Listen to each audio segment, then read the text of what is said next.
name is Michael LePage, and this is part 3 in my series of videos about space settlement called Settling the Ecliptic. This part is about aquaponics as a basis for space station building.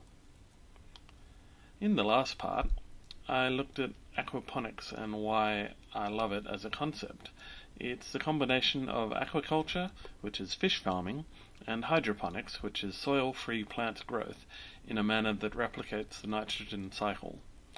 Designing space stations for aquaponics, or any kind of food production, I think is a good indicator of what design constraints we need to keep in mind when we're building these space stations.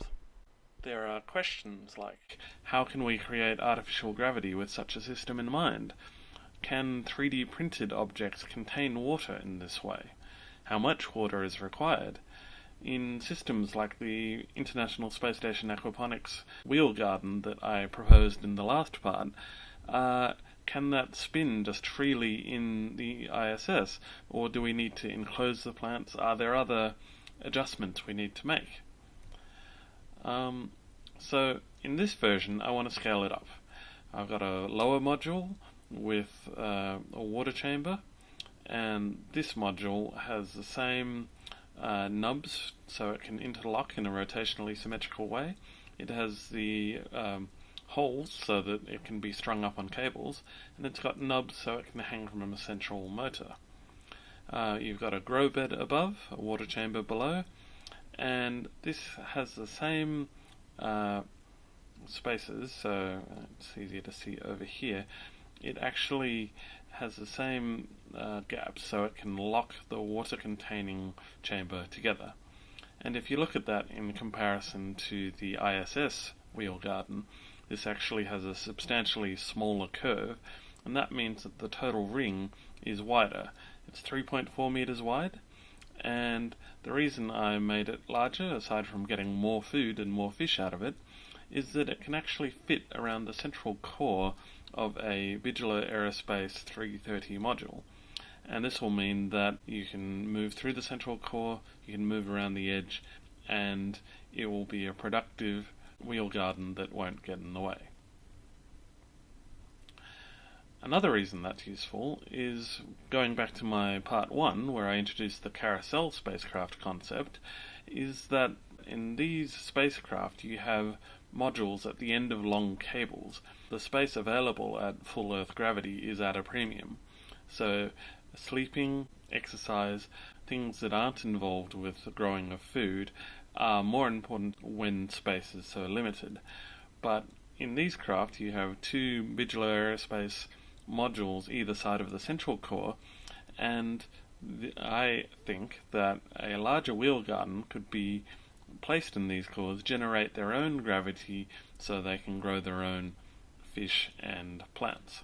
So when I was talking about work being performed in the microgravity modules of the carousel spacecraft, so the BA330 modules, it was the farming, the tending to the aquaponic systems that I had in mind. After this, aquaponics eventually gets scaled up to the point where it can't fit inside a craft, it will be the craft. So an intermediate step to this might be to build a modular structure and attach it to the outside of a space station. Now from this point on, it assumes that we are building these modules out of asteroid or lunar regolith of some kind, because the amount of material required for this is too large to transport from Earth. One thing we might do is, with the NASA mission to capture an asteroid in the near future, rather than just analyzing the composition of that asteroid, we could experiment with building modular ring assemblies. Here's another version, a larger version. It has a similar module below and a self-contained fish tank and grow bed above.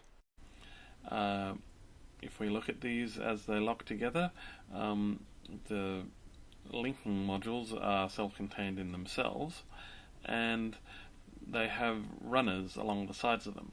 So the reason for that is that we have cars, roller cars like shown here, and they are attached to a reflector array which has the same angled interface, which means that when you connect multiple modules together it has a curve. and these have flaps which fold out, and they are able to reflect light into the modules. So, how does this work? Well, if we look at the larger craft, we've got 72 modules again that contain the 36 aquaponics rigs, and the solar array is actually at an angle to the sun. So one side of the ring always faces the sun, and the solar array rotates on a 24-hour cycle and is angled at 45 degrees so that the sunlight is reflected into about half of the modules at any one time. Let's visualize that a different way. If we imagine the sun is behind this ring here, the ring is always spinning at a rate required to give 1 Earth gravity, and the solar array is rotating at slightly less than that speed, such that it completes one full cycle every 24 hours. This is great because if you look at the central axis, which isn't moving at all, and that's necessary so it can dock to ships and such, if you have robots and eventually people that come from the ring and want to attach to the central axis, they can travel up the solar array, move onto this intermediate module, and then when they want they can slow that down so it comes to a full stop, so they can transfer onto the central shaft. From there they can transfer the spacecraft, or people from spacecraft can transfer back to the transfer ring, which then spins back up again so that they can transfer to the solar array and then back to the ring itself.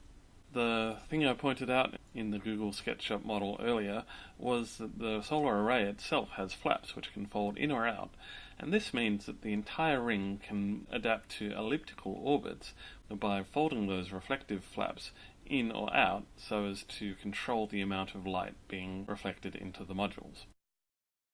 So the thing I love about this is that these aren't just designs, it's a method of designing.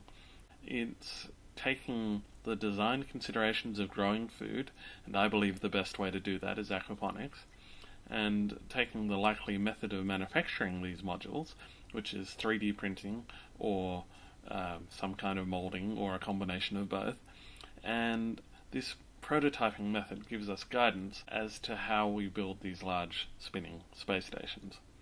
If we can do these prototypes in a way that gives us useful products, food, plants, fish, then that's all the better. In part 4, I'll show how this scales up to a human-sized development.